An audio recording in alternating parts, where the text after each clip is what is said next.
I'm not an atheist anymore, because I don't look at the world that way anymore. I'm not a materialist anymore. I don't think the world's made out of matter. I think it's made out of what matters. It's made out of meaning. Look at it from the perspective of modern brain science. What we orient towards unconsciously, which means what captures our attention, is meaning, and it captures our attention before we know what it is.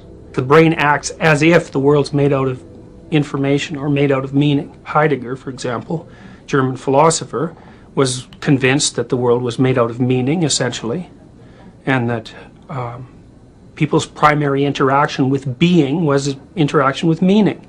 And that isn't what modern people think, because they're deeply materialistic. If you go back 400 years or 500 years and you look at what people meant when they said matter, which is what things are made out of, what they thought matter was isn't like what we think it is. It wasn't like this material stuff, sort of like dirt, that everything was made out of. It was much more complicated than that. The problem with the standard view of matter is that it doesn't really deal with the fact that matter comes in arrays and in patterns.